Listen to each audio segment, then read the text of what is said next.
good evening, and welcome to the rush. Welcome to the weekend rush. My name is Randolph, Critchow. I want to say thank you very much to those persons joining us internationally, locally, and those persons joining us in the region, of course. Thank you very much for being a part of the rush this evening. I want to say thank you, and I want to say that we encourage you to share the live stream. Those persons joining us on YouTube, those persons joining us on Facebook, thank you very much for tuning in to the Weekend Rush. It is Sunday, folks. It is Sunday, the 24th of July 2022, and we are going to be unpacking some credible and valid information for the next hour or so. It is a calling program. Many persons have been saying that, you know what, we need more of the calling program so we can express our views. And so the phone lines will be opened up in about 15 to 20 minutes time. And we'll have a discussion, folks. Thank you very much for tuning in, all of you good folks. As you know, we like to start the program the right way. Before we go to our intro, folks, we'll tell you that we encourage you to tell us where you're joining us from. Tell us where you're joining us from. Go into the comment section and let us know where you're joining us from. And we will, of course, give you that shout out. You know what we say, folks? Let's start the program the right way. Let's unpack.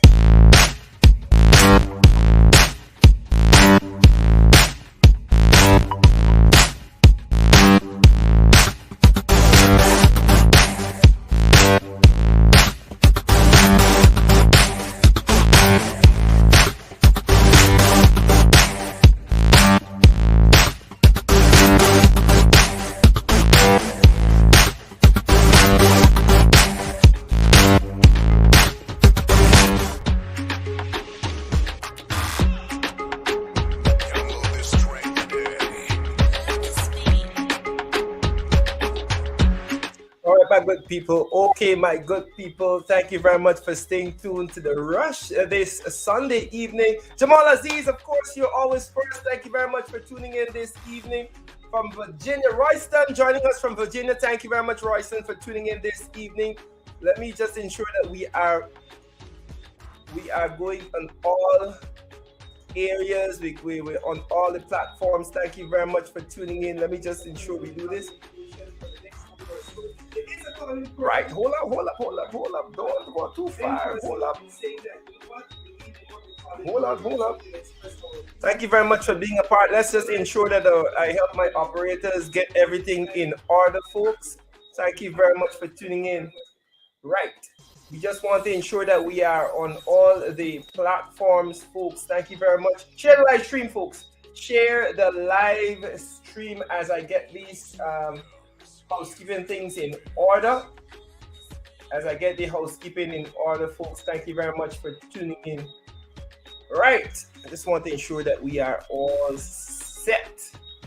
Right, let's go, folks. Let's go.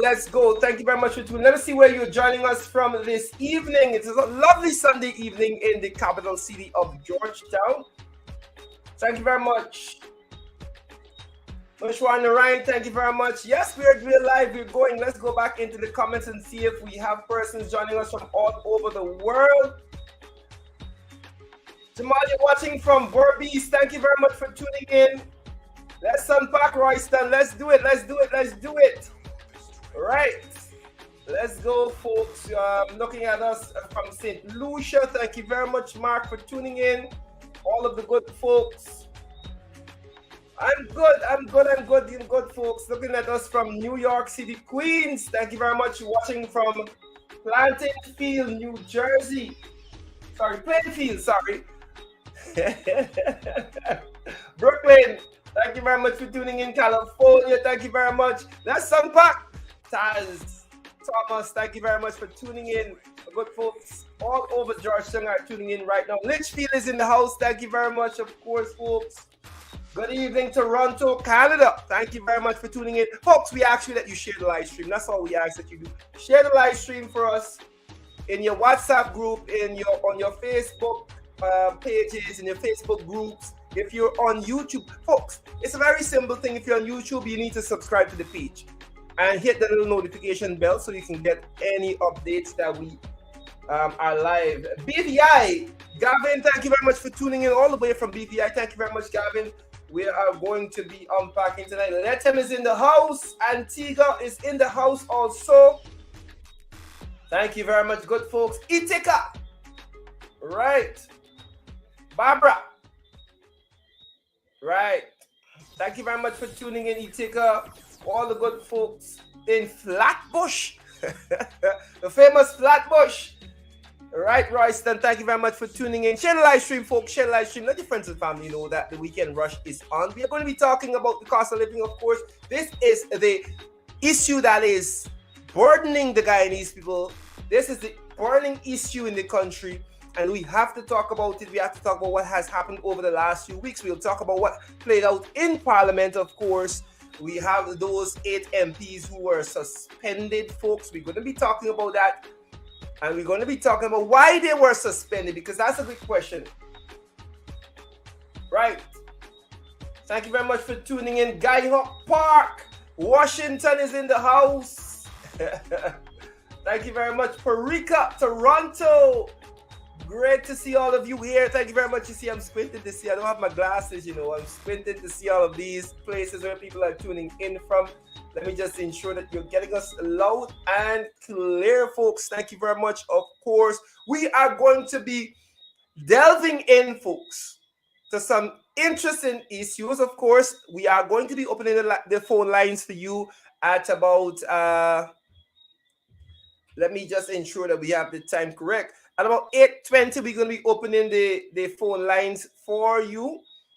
And we're going to ask you to share your views on the show. We're going to ask you to share your views on the show. Just let others get in. Let us others get a chance to come into the program before we get shared. Thank you very much, Denise. Desiree, sorry. Desiree said it's shared. Honorable Nima Flu Best is tuned in. Nima Flu Best is tuned in. Folks, if you want to see the parliamentary speeches from the opposition, you can go to the AP and ULC page. We just posted Nima Flu Best's presentation there, of course. Amanza Walton Desir, German Figuera. All of those are there. Pennsylvania, thank you very much for tuning in. All of our good folks, good night, Nima. Good night, all of the good folks up there in Mucka, Arcadia. Nima, of course, doing good work there with the people in Mucka, our parliamentary representative for that particular constituency, and she has been on the ground. Folks, I know you saw, I don't know if you saw Nima's live feed over about a few weeks ago when she was, I don't know what's the name of the street, but maybe Nima can call in later and we can talk about what is happening there in Mucka, Arcadia. But I saw the street that I can post. I can show you a video of that area there in Mucka. But I hear good things are happening. I hear that the advocacy of the opposition has gotten the government to sort of start pushing some works in Mucka, Arcadia. I saw some good things coming out the other day, and I'm happy for the people of Mucka. I'm hoping that our good friend Nima can share what is happening there.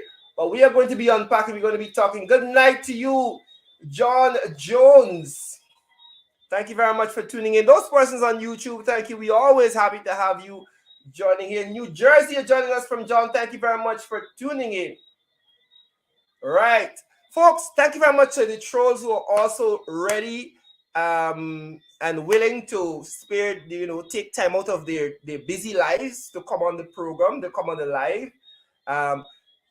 We are happy to have you here, and we hope that you learn something before the end of the program. So say good night to the trolls. Good night to the Jagabats who will be on. They'll be here, and you'll see the comments, and say good night to them. Tell them thank you very much for taking time out of their wonderful lives and their family to come and troll the page. We love them. We love them. We hope that they can learn something by the end of the program. New York City, thank you very much for tuning in, folks. We are about ready to go. Let me just ensure that we are all live. Right, folks. I want to start with something. I want to start with this quick video by Amanza Walton Desir, who is the Shadow Minister of Foreign Affairs and her part of her presentation in the National Assembly. We have to understand what is happening, folks. And let me set the table for you, folks. Let me set the scene for you. The National Assembly, which had no sitting over 60 days, whilst the people of this country couldn't even find sugar. I want you to understand the framework in which we're discussing this issue. Whilst this country went through a serious sugar shortage and a serious inflation and a serious cost of living escalation, the National Assembly, which should be the place where solutions are discussed, hadn't a sitting over 60 days. And when they came to the parliament, the Speaker of the National Assembly refused to even hear a discussion on a motion brought by the APNU-AFC to deal with the cost of living. Let me say this, folks. Anything that casts the PPPC government in a bad light, this speaker shuts it down in the parliament. Case in point, when the motion was brought about the severe flooding in the country, was brought by the APNU-AFC, the speaker shut it down, said it's not urgent. People's homes are being flooded. This is less than a year ago. Because they know that they were doing such a poor job on the flooding and relief for the people, they did not want that to be discussed. Of course, these parliament hearings are broadcast live. So anything that would cast the PPP in a negative light, this speaker shuts it down before it even gets to a debate. So you can't hear us, you can't hear the people in parliament discuss the issues that are affecting you because it may cast the PPP in a terrible light. Good night, everyone. And so when the APNU-AFC members of parliament put forward a motion because they know what is happening on the streets. They know that people can't afford to find a meal. They know that when people go to the stores, the prices are super inflated. They know that we couldn't find sugar. So they put forward a motion to deal with the cost of living. The speaker said, we can't discuss that. And I want the people of Guyana, those persons who are listening, and the information that you share with others must be clear, it must be concise, and it must be correct. So when you go to talk about what is happening in Parliament, you must be well informed. You must not stutter when you say that, look, the APNU-AFC brought a motion to the Parliament to deal with the cost of living. And the PPP instructed, as far as I'm concerned, the speaker to shut that down because they want us to pretend as if everything is good in this country. Right? They want us to pretend. So by discussing a motion in the parliament to relieve the woes of the Guyanese people brought on by cost of living would be an admission. It would be an admission on the part of the PPP that cost of living is spiraling out of control. And for the love of Christ, they would not admit that. They rather pretend as if everything is okay. right? So I want you folks, and I am going to press on this particular issue because there are a lot of people out there who run about spewing all manner of nonsense about what is the opposition doing, or the opposition in doing this, the opposition in doing that, without realizing that the opposition is in parliament representing you, and the issues that affect you are being shut down by the speaker, who quite frankly is kowtowing to his political masters, right? So the APNUAFC brought a motion to deal with the rising cost of living in the country. You know what happened to that motion? It was shut down by the speaker, claiming that it wasn't urgent. No, that particular one is saying that it did something to the consolidation fund, some technicality. The opposition also brought a motion to the parliament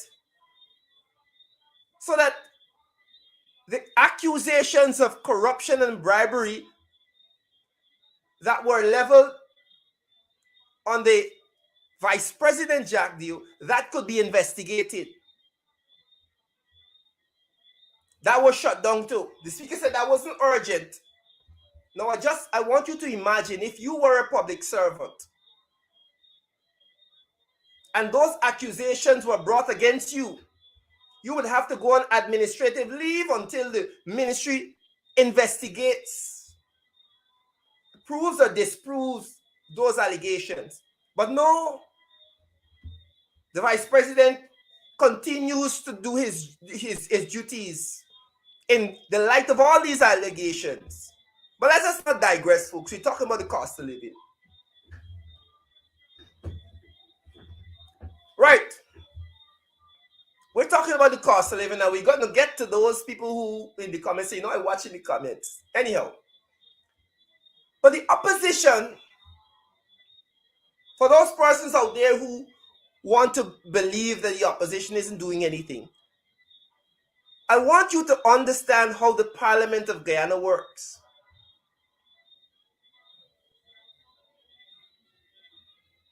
And I want to make this statement tonight, folks. It is not that the opposition is weak, but our parliamentary system is weak. I must say that again. It is not that the opposition is weak, but our parliamentary system is weak. Our parliamentary system, my good folks, rewards the person that gets 51% of the votes with 100% of the power. Let me say that again. I'm in teaching mode tonight. I'm in teaching mode. Our parliamentary system rewards the group, the party that gets 51% of the votes with 100% of the power. So just imagine that you are existing in a two-party system. And don't worry with all them small party we see popping up in Guyana. Guyana is essentially a two-party democracy. Now you have one party that gets one seat more. And I'm being very objective when I speak here. I'm being very objective. When it was the APNUAFC that were beneficiaries of this parliamentary system from 2015 to 2020, because we were in power with a 1-seat majority or a 2-seat majority, whatever you want to call it. So we were beneficiaries of this same system. I am not saying that it is correct. I'm basically explaining what happens and how the opposition is deemed impotent. by our parliamentary system. So if you get one seat more than the other, you're given 100% of the power. So somebody who is representing almost 50% of the population has no say in how the resources are allocated, how the country is run, nothing. I dare say that we have a weak parliamentary system, not weak opposition. Right? I do agree that there are some things that the opposition can do better. And no, we're not going to get into that. I do agree. But power lies in the parliament. Decision making lies with the legislative arm of the government. And so, when you have an opposition that is impotent, essentially, all they can do is to go to parliament and represent you in the best way they can. And I want to show you just an example. I'm going to show you MP Amanzo Wharton Desir speaking on behalf of you. The PPP did not want to discuss cost of living, but the opposition said, no, that ain't gonna happen. So we can take every single opportunity during our speeches to talk about the cost of living because y'all doing foolishness. And so whilst they were discussing the bill, or the motion, that sought to ensure that public servants got their salary after 1 month, every single opposition member spoke to the cost of living. So even though they declined the motion to debate the cost of living and measures that should be put in place to ease the burdens, they still had a discussion on cost of living because the opposition wasn't having it. Right? And so I don't want to hear that the opposition ain't doing anything in parliament. They are restricted by how the structure and the system and the procedures of our parliamentary system. Let's get into this video.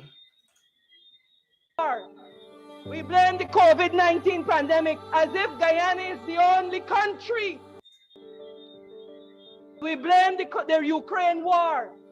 We blame the COVID-19 pandemic as if Guyana is the only country besieged by these two issues. Every country in the world has suffered, but what you see progressive leaders doing is getting down to business, taking care of their people, and announcing proper relief so that people can eat. It is not an excuse. It is a lack of leadership on the part of the PPPC, and they continue to obfuscate, they continue to distract with their red herrings so that the people of Guyana will be fooled, but the people of Guyana are not going to be fooled. You had better pay attention to Sri Lanka and Suriname. You had better pay attention.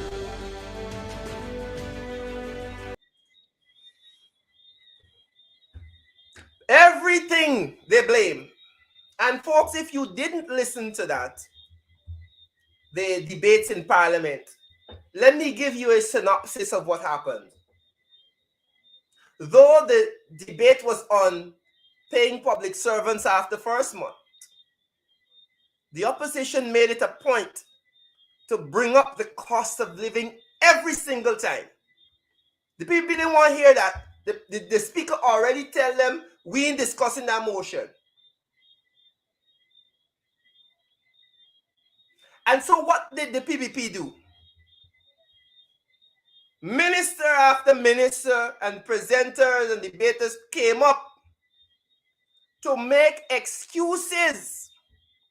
You know what was the theme? It's like if they sat in the back room and they said, you know what, when we go up there, we will say it's a global issue. The war in Ukraine, COVID-19, right? Ukraine used to supply wheat. And then Nandalal came up and he said, you know what? Freight to clear a container was 18,000 US, apparently Anil Nandalal. He said he cleared one yesterday or day before yesterday, wherever it was. At the same time, he telling MP Amanza Walton Desir how she used to collect $1.8 million and how she's bourgeoisie. Why is he telling you that he clear a container for 18,000 US is 3.6 million? You get them kind of money for clear 3.6 million for a container, and you telling somebody how there's bourgeoisie. The irony is not lost. And this is their rhetoric. Oh, it's a global issue. Oil prices going up around the world, freight prices going up, wheat prices going up, COVID-19. Excuses on excuses and excuses. Instead of coming to the parliament and saying to the Guyanese people, hey, I know that you are suffering. I know the price in the market is XYZ. I know we can't find sugar. I know XYZ. And these are the measures that we are going to put in place. But if that is not what the parliament is for, I don't know why we have a parliament.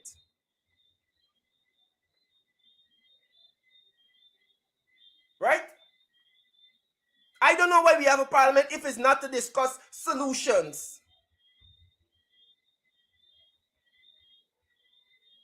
And so they come up one after the other and offer excuses instead of offering solutions.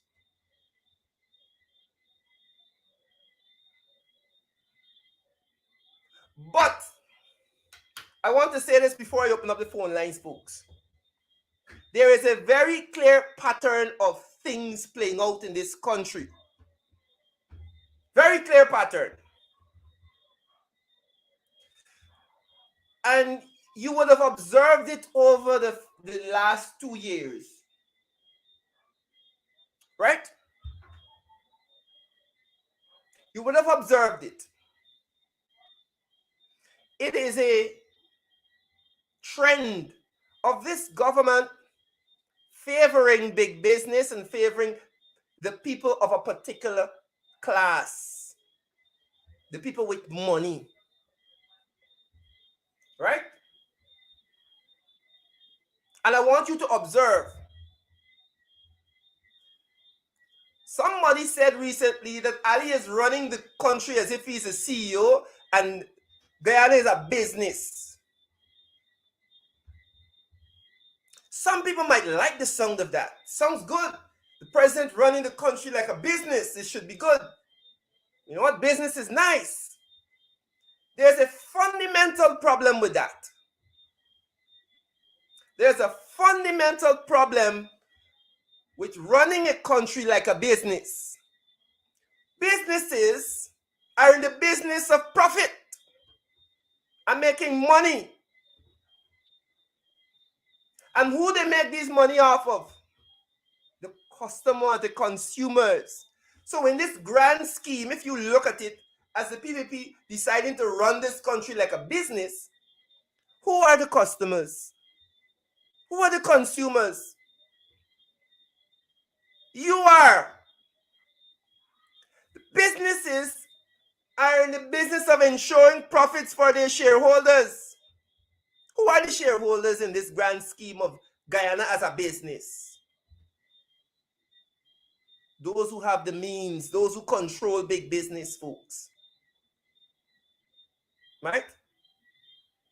The Jerry Gavayas of the world. All of those people that own big businesses, they're the shareholders. And if you are very observant, you will see that the government caters to those people. Those are the people that are making the profits because you have to consume their products. Those are the people making the profits. When this big hotel go up, this big mall go up, when this big shopping complex go up, when this bank go up, Who is making the profit? You? You're not making anything. You have to consume. You are the consumer. So you can be all happy about, oh my, the country is being run like a efficient business, but businesses are in the business of making money for the consumer.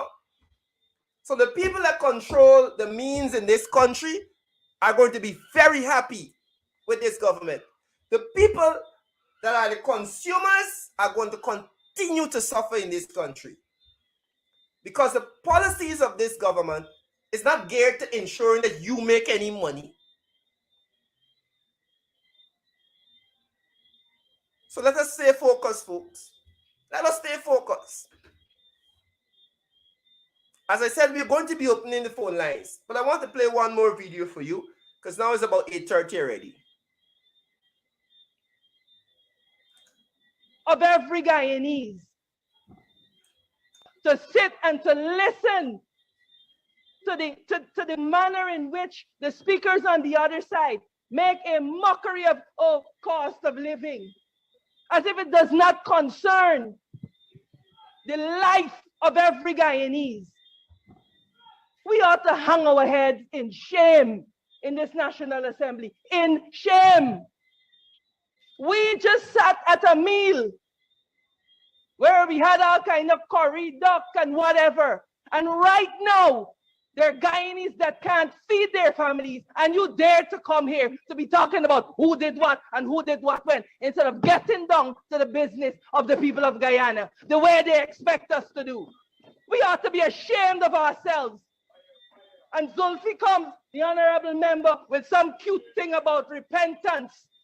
It would be cute if our people were not starving. You come here as the Minister of Agriculture, and you cannot tell me where I could find a prong of brown sugar to buy. You speak to everything else except your portfolio responsibility, and you think it is cute when our people are suffering. When our people are suffering. We have got to be serious in this house. Folks, for those persons who think that the opposition not representing you, take a look at that. Take a look at that. Take a listen. But you think the PVP care about that? No. They care about the Building Expo. They came to Parliament to talk about, reducing airfares and reducing VAT on sheetrock and lubricating oil and something like that. Like you could eat those things. And I want to make a point before we go to the phone lines, folks. I want you to look at the Building Expo. Look at the big fanfare about the Building Expo. Somebody brought it to my attention recently that if you look at the Building Expo, guys, not for the small man either. How many small furniture makers you see at the Building Expo? When you're going to these futuristic houses and stuff that they have there, they're all furnished by courts. The small furniture maker man from Perico, he can't go in the Building Expo. He can't show off the chairs and the bed that he making. So as we have all this pomp and ceremony about the Building Expo, who is the Building Expo really serving? Business. I told you before that these people don't care about the average man. If we had a Building Expo that sought to ensure that, look, our small contractors, the small businesses can get an opportunity to showcase their items. I want you to, when you go to the Building Expo, go and look into all of those houses. See what kind of furnishing in it. Not Guyanese furnishing. Ashley, I don't know how many people could afford. I can't even afford an Ashley coach.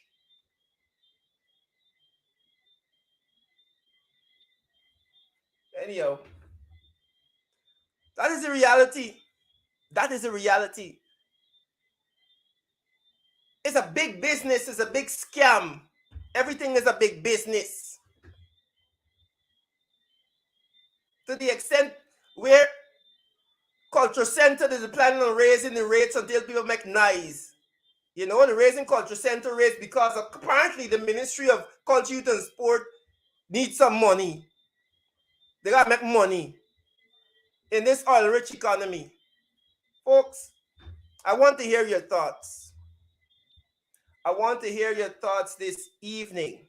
617-0244, 617-0244. Let me put the number in the chat.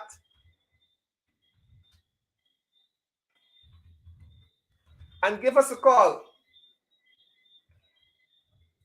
And share your views. Give us a call and share your views. 617-0244. What are your thoughts? Folks, if you're now joining us, we're talking about the state of the local economy, cost of living, and what has to be done. Because, you know, we always get flack. Oh, we're only talking about negative. We ain't talking about solutions. But what are some of the solutions?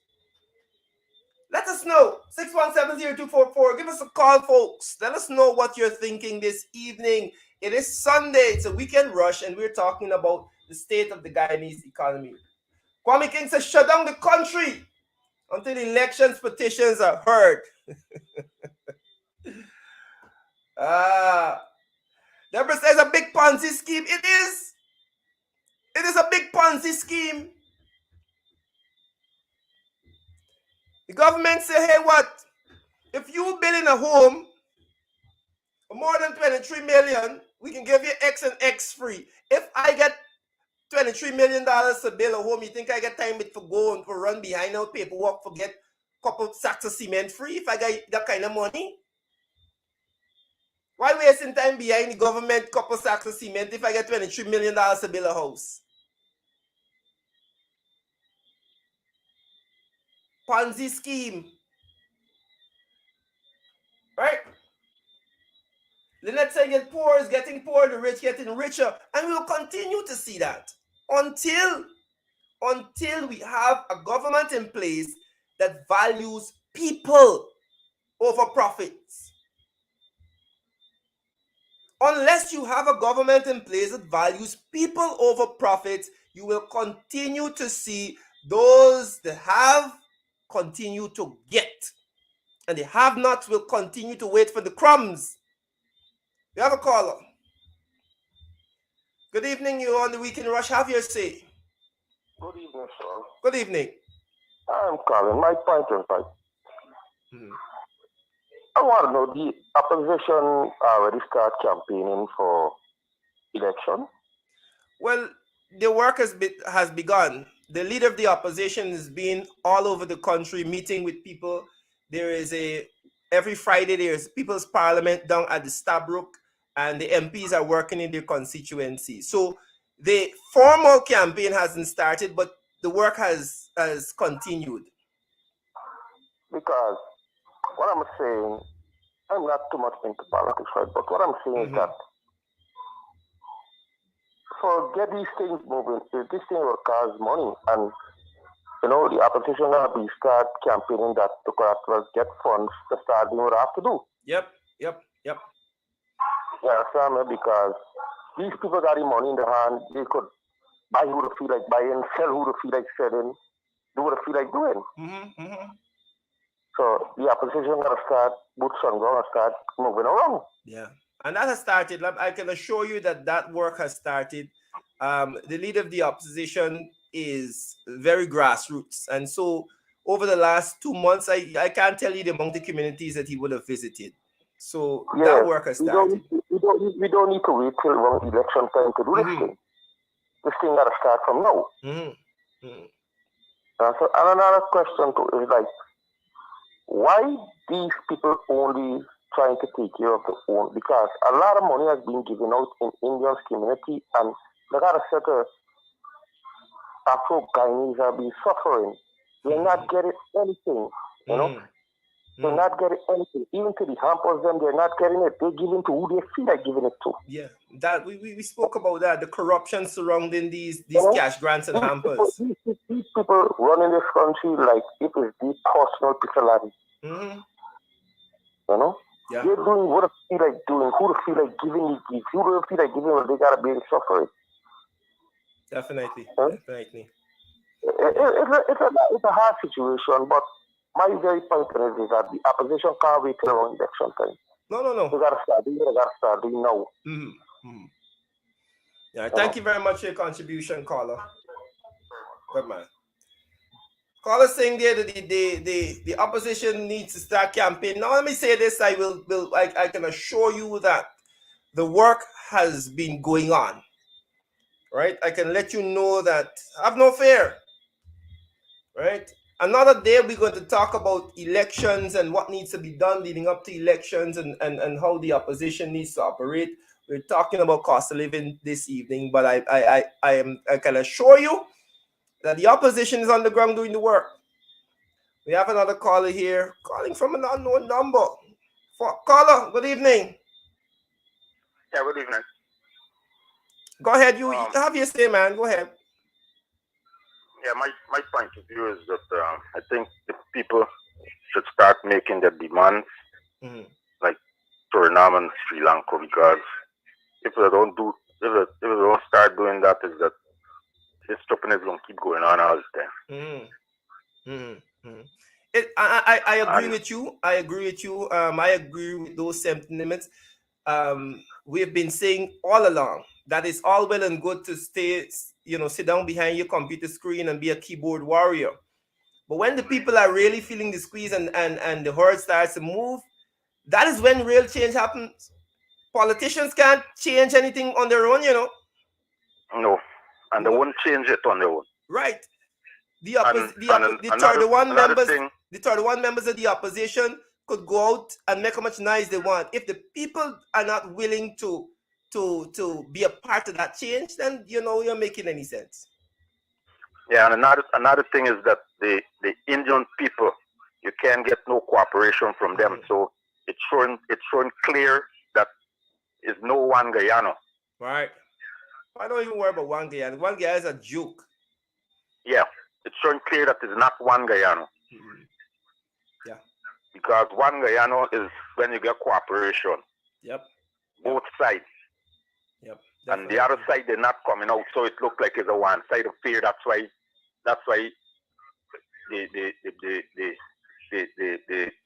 the government not doing nothing. They got their people silent. Yep. And the people they're punishing their people, and they're still silent. They're not coming out. They're rather punishing silence. Yeah, they prefer to punish and take the punish, and they don't want to come out to support nothing. But to let show, well, these people doing this thing for real. Yeah. Definitely. All right, thank you very much, Carlo. All right, great. Folks, we continue our conversation on the cost of living, folks. And I want to say this. We had a lot of... Recently, we had MP Amanza Walton in the news, and, she had a little gaffe during her presentation when she said weekly instead of monthly and the calculations. And interestingly, folks, right? We had people, folks, who rather talk about, she make a mistake on the math, not realizing that this woman is representing you. Some of the same people that posting foolishness on Facebook, about the math, where you find these politicians from, who is these people, suffering. Caller, just hold on 1 second for me, right? 1 second, right? 1 second, caller. Right. But let's get to the caller. We'll come back to this issue. Caller, good evening. Have your say. You're on the program. Good afternoon. Good night, sir. I call him from number 53 village. Yes. And all this thing going on in Georgetown with all this commotion. No MP now coming in like we decide what really taking place. Give you a feedback what we expect and what we must do and whatever. We need somebody to come at number 53 village. Which village is this? 53? Let me make a note. Huh? Let me make a note. Number 53 village. Right. Then I come and say, because all them things go on there for Georgetown, we need to get some feedback to know what the next move we must make. Okay. Because we appreciate those kind of things going on in Georgetown. MP gets suspended and the one come draw out all the money and all that kind of stuff. Right. I didn't even get to that. I didn't even start talking about that and we so far in the program. Well, I thank you for reminding me about this suspension, the MPs. And I'm happy that you brought that up. Right, so let them MPs them know, let them come up if we can get something, tell us something. Because people want to know what really gets taking place, really, man. Yeah. Good, all right. Thank you. Right, folks. Let me go back to this before I get to, thank you very much for that caller. Let me go back to this. Now, imagine. Oh boy, we have another caller. I can get to my point. I gotta write them down so I don't forget them. Caller, good evening. You're on the Weekend Rush. Have your seat. Hi, good evening, Randolph. Good evening. Quickly, in regards to the news that we're seeing there from the Demerara wave and stuff like that, that the government was summoned to the United States to see the General Secretary. Yeah, they were invited to speak with the Secretary of State, Blinken. Secretary of State, yes, Secretary of State. It has to do with the situation here in Guyana, or well, I really didn't get into detail in terms of what the nature of the meeting was. I just saw the headlines before I came on. Oh, okay. Okay, that is what I wanted to know, whether the news were accurate or not, Yeah. Randolph, quickly, the opposition, I think, got to up the game there in Parliament. Seeing that you mentioned all of these things, and they're all on point. But what I'm saying is that if you guys are recognizing all of these situations, what are the counter reactions? My friend, parliamentary action is limited. Hold on, parliamentary action is limited because of the nature of our parliamentary system. You are limited to debating whenever the people call Parliament, first of all, and secondly, only debating the motions that the Speaker deem urgent or necessary. So, like for example, we couldn't debate the motion on cost of living. So our speakers turned the conversation on the public servants into a cost of living conversation, a debate. So it's kind of hard in Parliament. Yeah, I saw that move. That was a nice move. But what I'm saying, seeing that when the opposition, tell me if I make sense here, if the opposition try to have the bill to pass, and because of the situation in Parliament, they can't get it to pass because they don't have the majority. Yeah. And they had the speakers own stuff and things like that. What about when you present your bill and it is of no use anymore? Why still sitting there in Parliament to listen to the bills that were passed by from the PPP? Sitting there, give it some sort of legitimacy. That's a double-edged sword. That's a double-edged sword.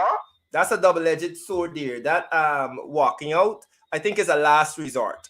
I think walking out is a last resort because again, you are there to represent the people. And what for example, the opposition could decide that they're not going to Parliament any day because their presence is not really acknowledged and by the majority, and that any bill that they want to pass, they can pass. So the reality is that they could just stay away from Parliament. But how do we bring light to the indiscretions of the PPP. You have to stay there and debate and hope that the debate meets the public domain, and so the people see that you are fighting for them and the PPP trying to shut it down.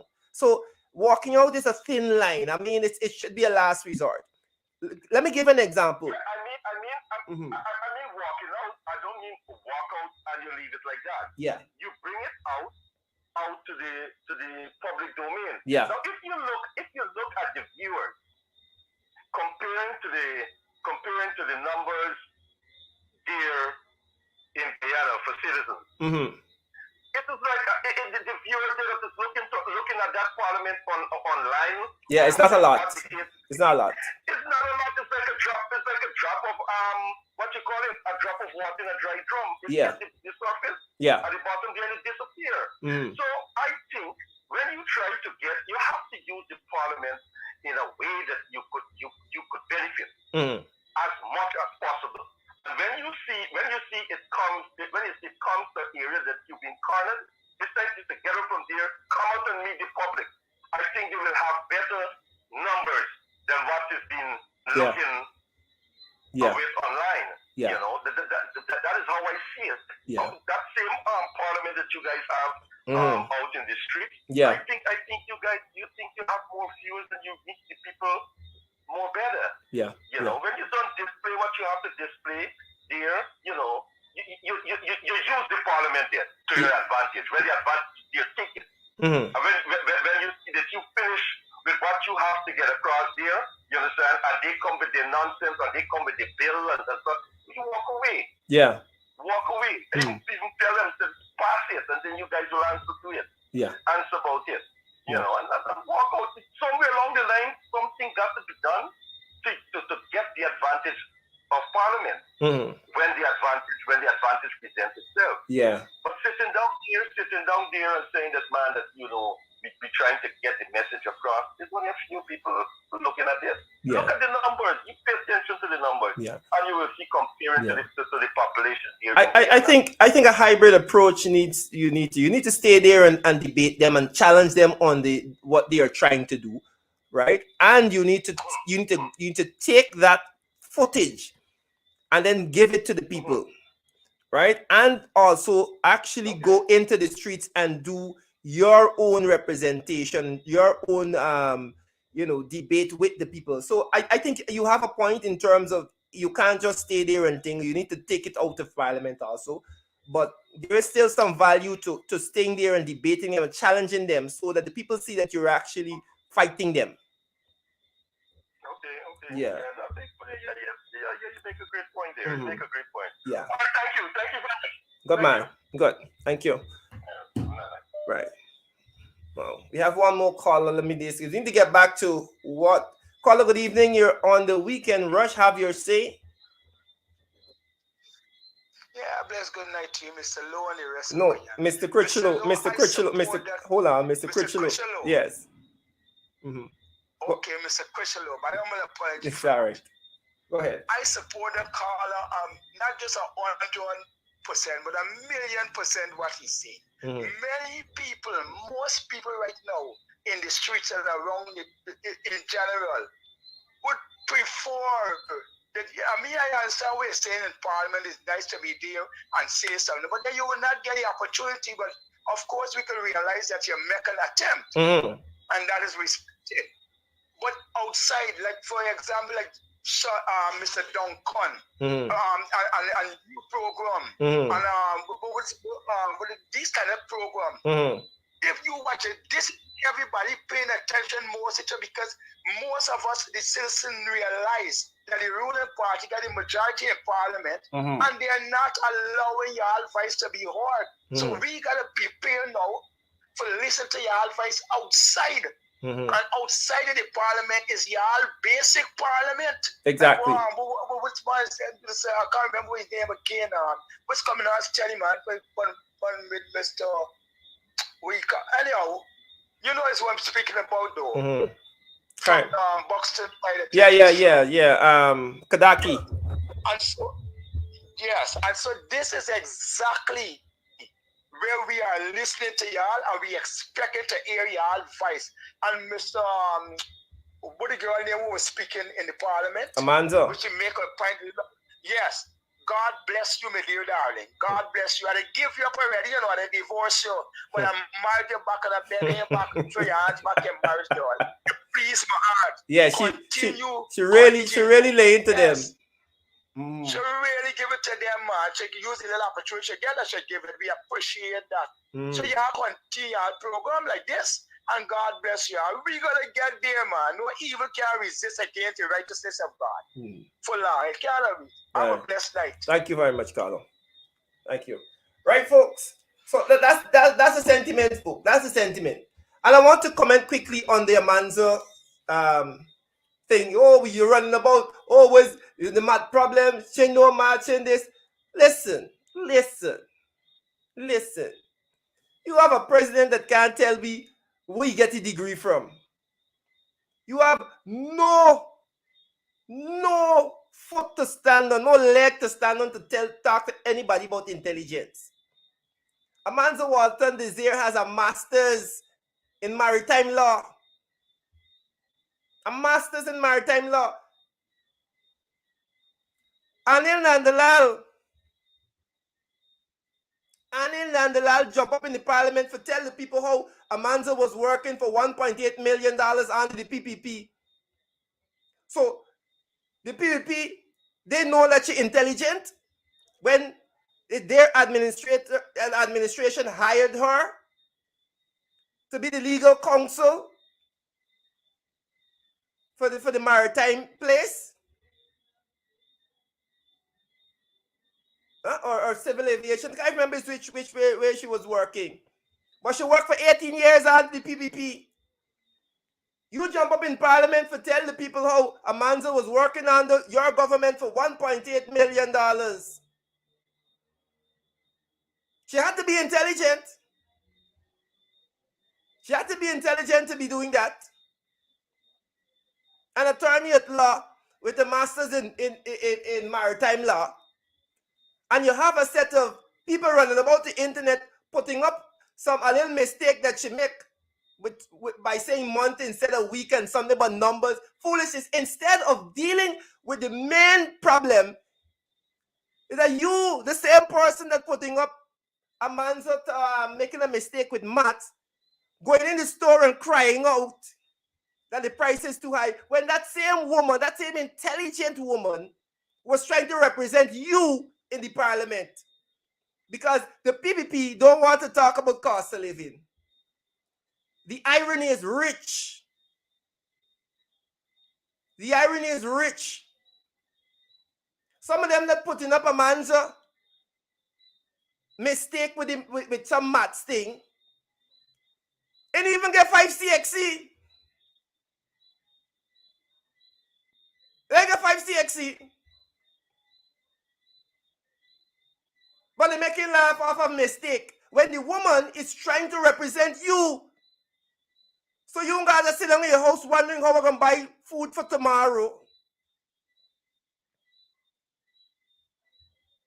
General Counsel for the Guyana Civil Aviation Authority. Thank you very much, Ms. Paris. That is what she was. Legal counsel. A supremely intelligent woman. Go and tell all of them people are running about talking about, oh, who is these politicians? Oh, these politicians like them qualify. A mistake, really? Y'all gonna come again. Wrong person. Y'all gonna ask the president where degree come from. Wrong person. Wrong tree. Y'all run up. You can take one of the most intelligent members of parliament and try to make her seem like she ain't bright. when she made a mistake in an attempt to represent you. Give me a break. Give me a break. Ganesh Surama asking about what is half of 65. Go and ask Anil. Folks, don't let me get wild tonight. But it's an amazing issue. Ganesh Siram that on this live right now, I sure he can get a master's. I sure that when he go to the shop, he kind of shop for buy half loaf for two tennis roll, that he crying out the tennis roll gone up. But he done this life talking stupidness. When the woman try to represent you, give me a break. Don't let me waste time. Thank you very much, Deborah. Don't waste time with them. Do not waste time with them. But when they come with the stupidness, let them know that is a woman with a master's in maritime law that was working for the PPP. During the PPP administration, they thought that she was intelligent enough to hire her and pay her 1.8 million according to Anil.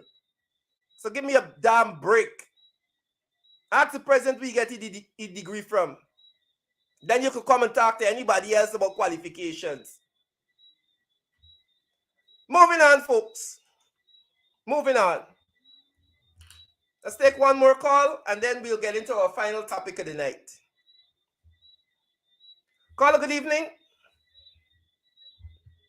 Well, caller. We connected with the caller.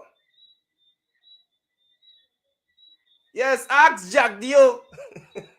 Where's Suda? Suda, we're living in the house. He can't find you now.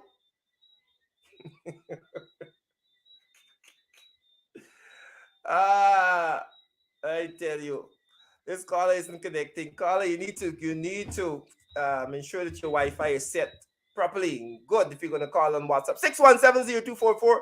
Give us a call. Give us a call. Caller, good evening. Welcome to the program. Have your seats. Hi, good evening. Good evening, my dear. Am I on to Mr. Critchow's program? Yes, you're on. Go ahead. Have your say, my dear. Hi, good evening, Mr. Critchow.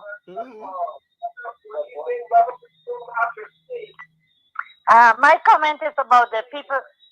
My comment is about the People's Parliament. Yes.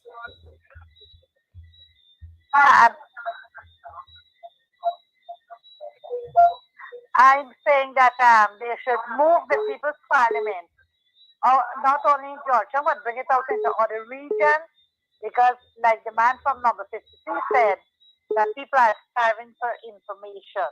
Yep. Credible information. I think that's a suggestion that I will post to them, that we move the People's Parliament region by region. Yeah. Yeah, you need to listen to the phone. I know I'm hearing you thing in the background. Yeah. Yeah. Okay. All right. Thank you very much. Thank you very much for that suggestion. Caller, good evening. Welcome to the Weekend Rush. Have your say. Good night. Good night, sir. I am calling to say that the cost of living is too high. For example, I'm a public servant. I am working, say, roughly average around 100,000. I am paying like $16,000 tax. Just listen to me. I'm paying like $16,000 tax. Then when I go into the supermarket and I purchase some items, I have to pay tax again on it. Yeah. Like if I buy $16,000 in goods, I see it come to $19,000 tax mark at about $3,000. I am saying the politicians that are in government don't pay attention to these things, because let me tell you why. First of all, the bills are paid. The phone bills are paid. Yep. The ration bills are paid. The house allowance are paid. And their money is non-taxable. So that is why the politicians could drive the dearest car, and then I, that struggle that the country run on my back, cannot even afford to have a proper Wi-Fi at my house or give my wife a car to drive. Because they are living on the backs of public servants, and they come in the parliament and preach. And a man's a world can make a mistake, and the world, the people in this country, before they brace it and embrace it by saying that, yes, she make a mistake, but look on it on the broad side. If we do not have people to represent us, everybody make a mistake. How bright as Jack will be, how when the news reporters stun him with a question, I never hear Jack Bill stammer. Who? Because it is not critics that is interviewing him, so that he know what critics like him. is a news reporter, but just bringing a like Shia Bell in chest account to what my brother Cheryl Duncan has said. So you know where the bell come from. So he's who? So who? Oh, he's just a friend. So Amanda Walton is just a normal politician that will make a mistake as she's equivalent to, because she is man, she's human. She does have a right to make mistakes. Who is perfect? Yep.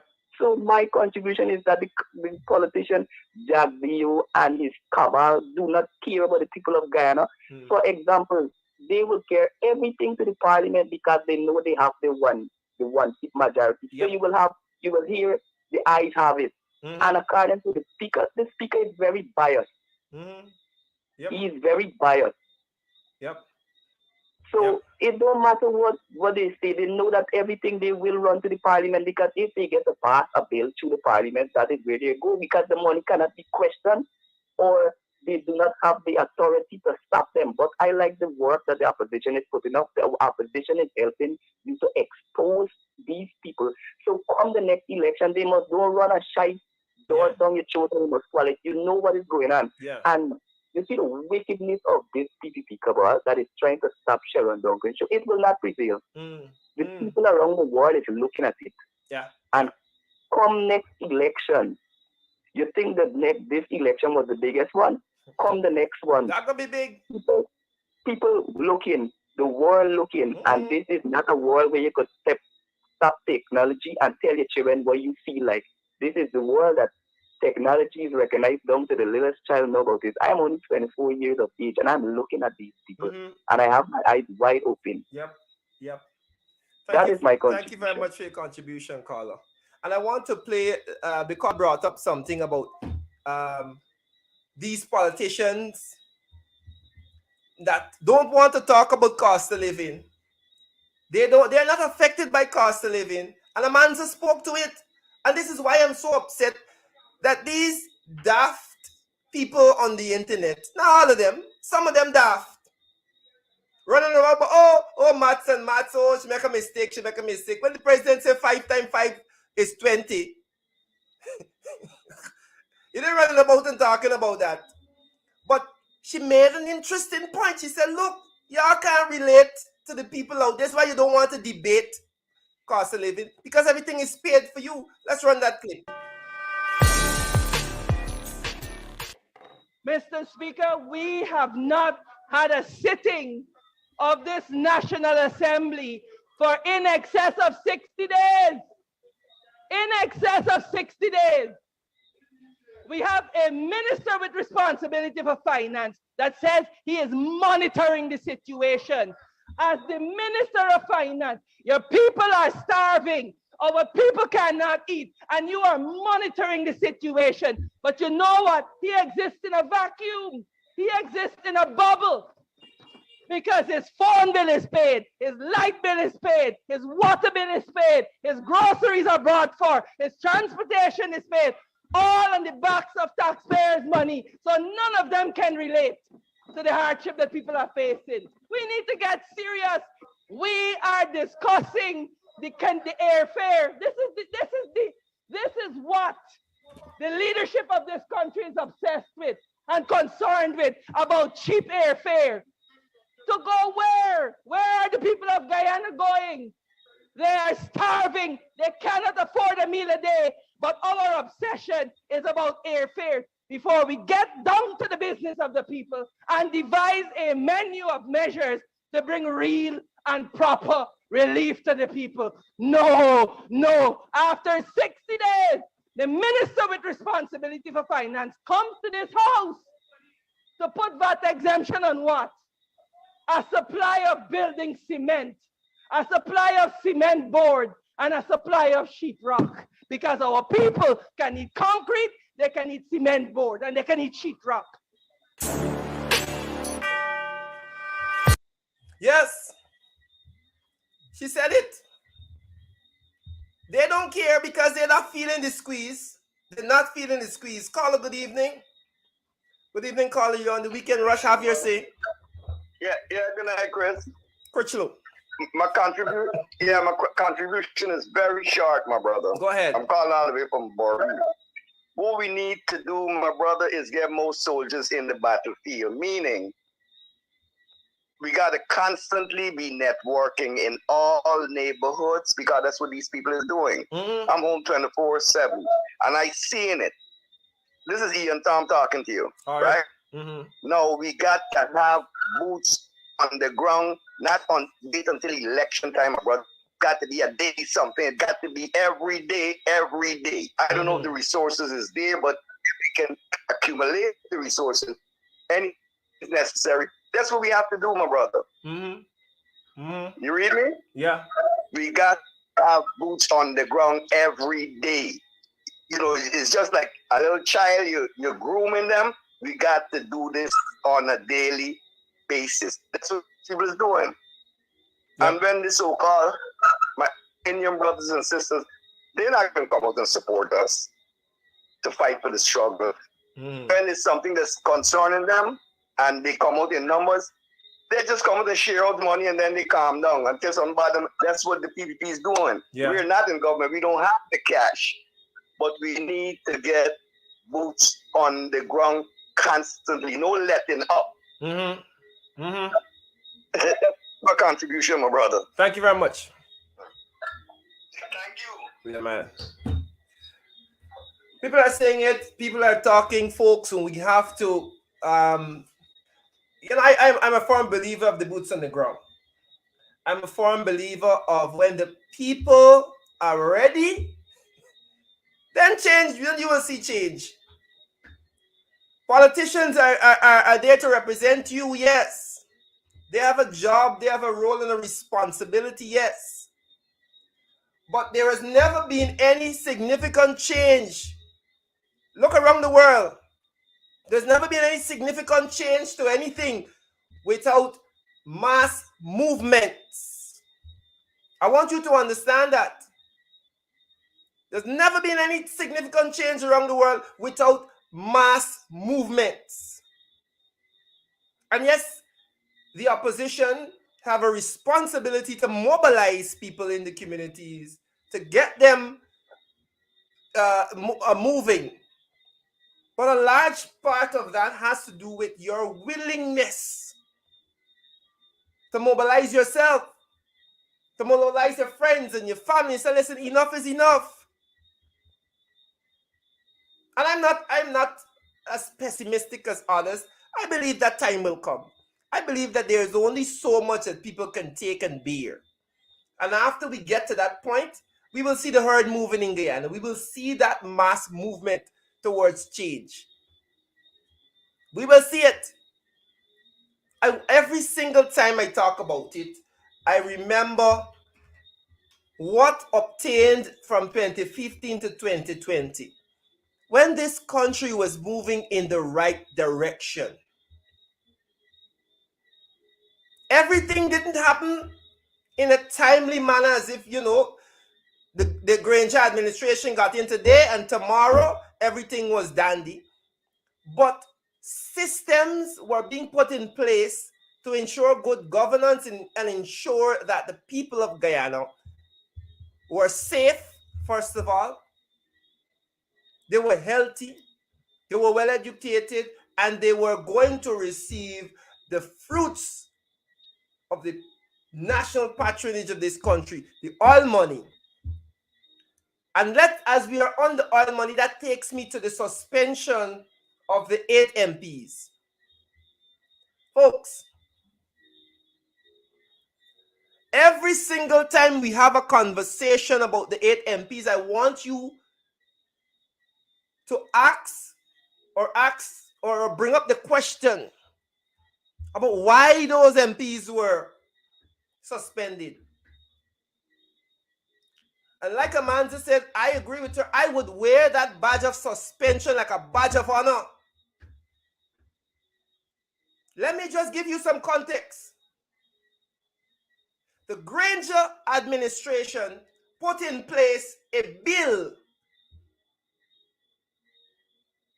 that ensured it's the let's just call it the oil fund bill, the oil resources bill, that ensured transparency and accountability when it comes to spending oil money. The PPP felt that, you know what? They had 21 people drawn from civil service, drawn from various parts of society that were on that board. And any money coming out of the oil fund had to be accounted for, and you knew what was happening with it.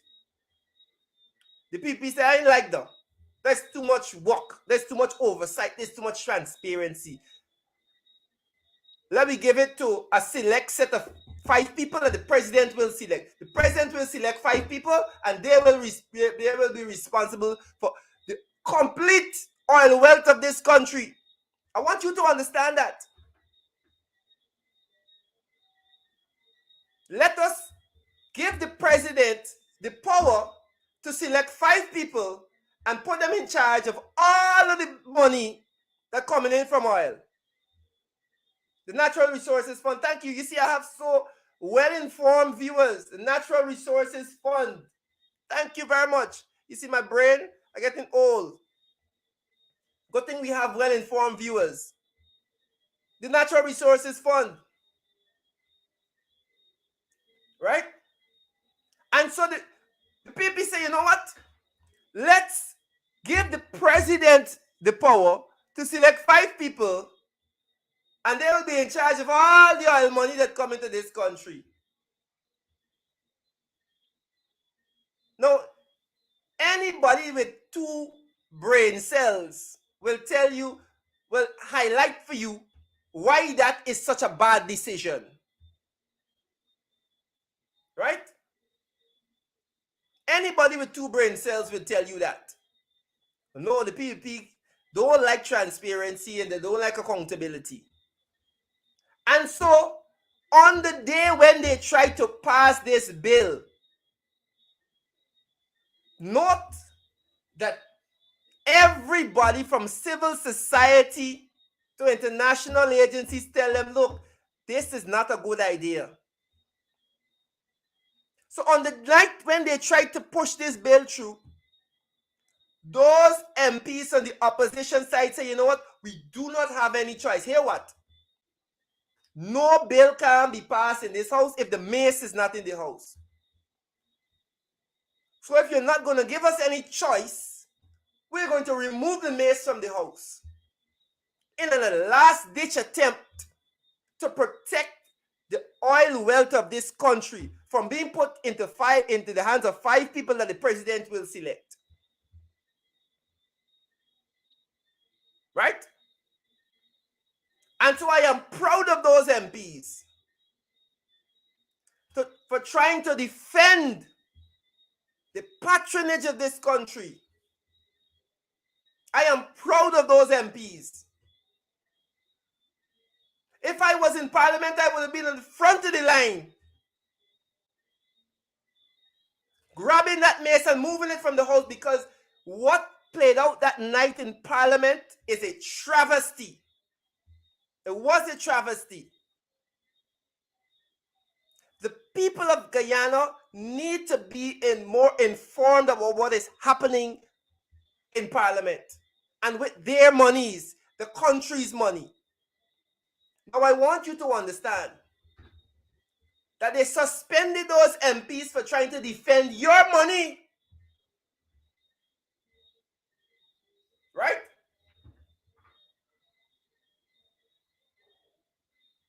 I want you to know that. I want the trolls on the page right now to know that. You know, I saw some comments on Facebook about how, yes, I'd be glad they get suspended. They should take the salary from people who probably know how they're putting food in the pot tomorrow. Those MPs were trying to protect your money.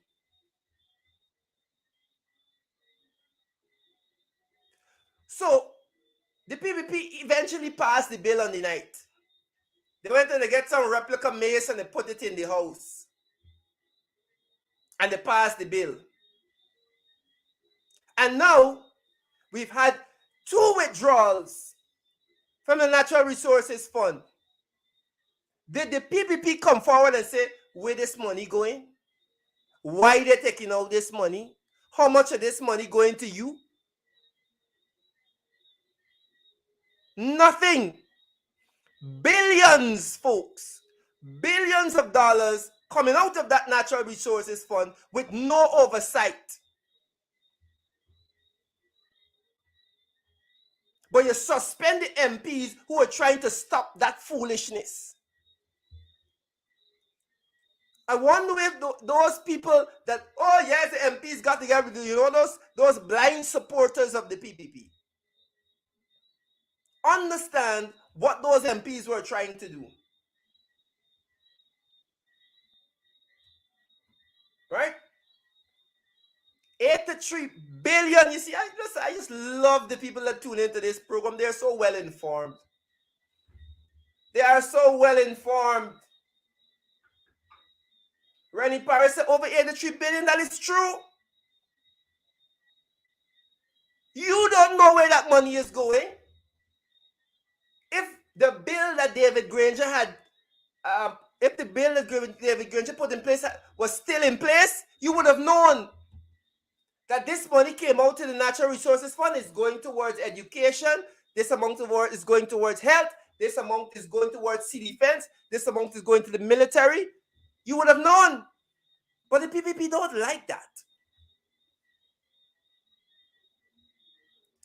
So that 83 billion come out and you have no idea.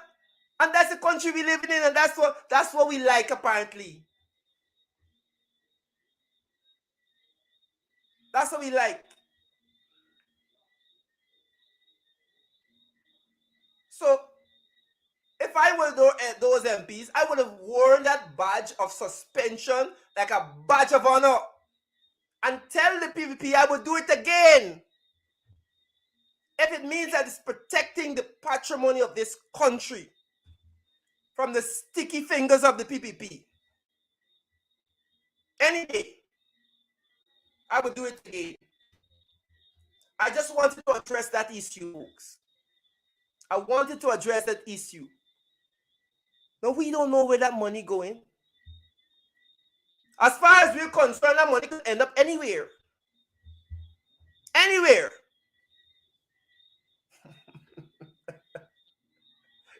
Joshua said going in the PPP supporters' pockets. You know, I laugh, but it's a sad situation that we're in. It has become so clear to the people of Guyana that this PPP administration is the heart of corruption. Right? Oh my word. Somebody said going towards the Monrepo market. Folks, that's our time for tonight. We've gone over time tonight. I appreciate the fact that you would have called in and you would have shared your views. But let us keep our eyes open, folks. Let us keep our eyes open. It was an interesting night. Right? Karen, welcome to the Garden Building Hotels.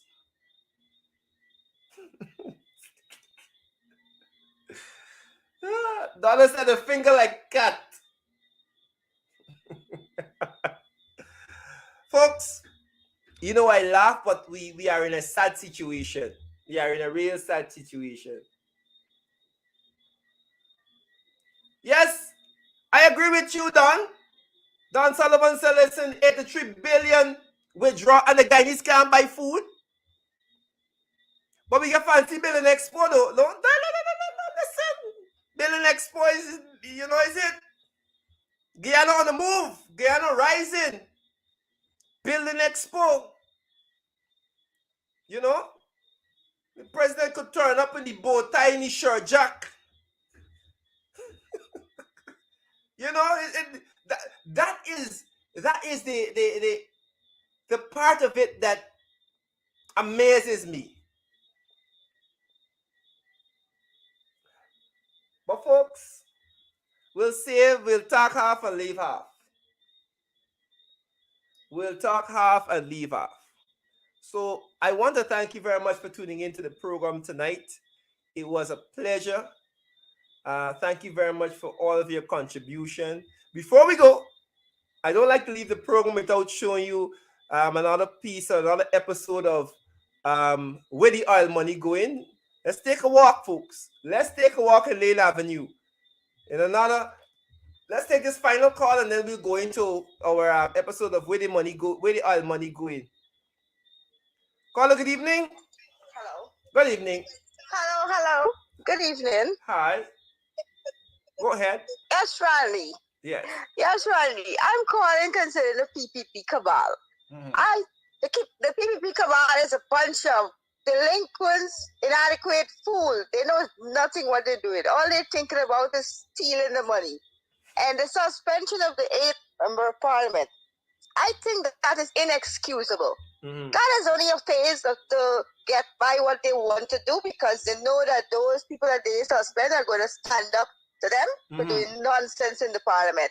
And they don't care about the poor people. They don't care how people get by. They don't give a damn about the cost of living rising every day. They don't give a damn about that. So even if we talk about it a million times, they're not going to do anything to change it, or they're not going to do anything to help the poor people in any ways. Yeah. So in order to that, we need to get these people out of there. I think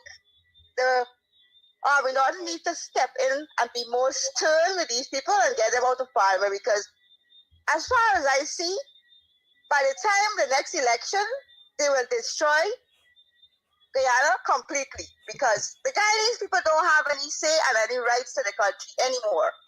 The people that have the right to this country right now is the foreign investors. They have rights to this country as if they own Guyana, and Barrett Jagdeo is condoning all of that nonsense, and he as a member of parliament, vice president, whatever he is, I don't know what to say, he has committed a crime. He has committed fraud, and they still have him in there, and nobody is doing anything to see that this man be investigated or let him step down, because if it was the other way around, you know how they would have been? They would have been all over the place making a set of noise. And I got to say, well done to Mr. Granger for the 5 years that he was in office. Now people are realizing. Now people are realizing that, many people are realizing that the country was on the right track. I hope a lot more, I hope a lot more of these people that represent the PPP, I hope they open their eyes and see the nonsense and stupidity of the PPP, what is going on. I am so angry at this cabal right now for doing what they're doing. And I think we don't need to be more stern. You need to step up now, because it's the right time to step up on them.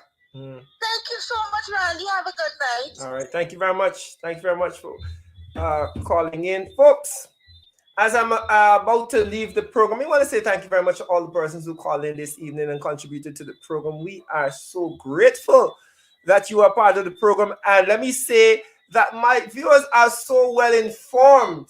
I can't slip on this program, I can't slip, because y'all know what's going on. Y'all know what's going on. And I hope that you are ensuring that your friends and your families and your neighbors know what is going on also. Because it's important, it's imperative, folks, that we share the credible and valid information, and not just what the PPP propagandists are putting out there. We need to ensure that people know the credible and valid information, what this administration, this installed regime is doing. Thank you very much for your contribution this evening. And as I said, before I go, I want to share with you we always have to share with you the segment that is called Where the Oil Money Going? That's the segment. Where the Oil Money Going?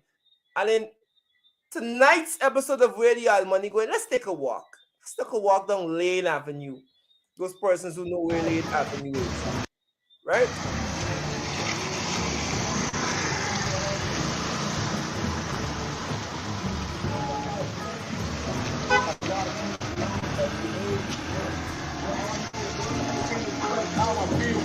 never kept the secret. Always stayed real, and I appreciate my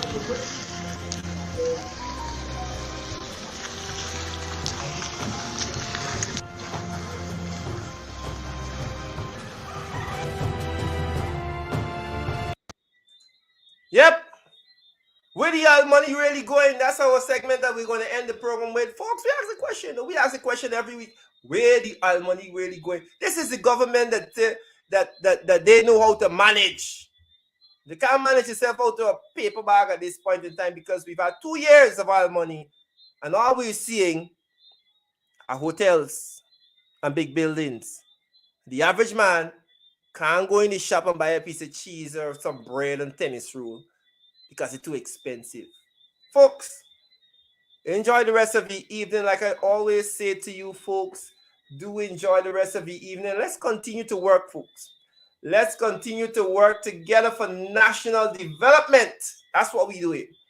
Do enjoy the rest of the evening. I want to say thank you very much to all the people who tuned in and joined the program. Enjoy the rest of the evening and be safe, folks.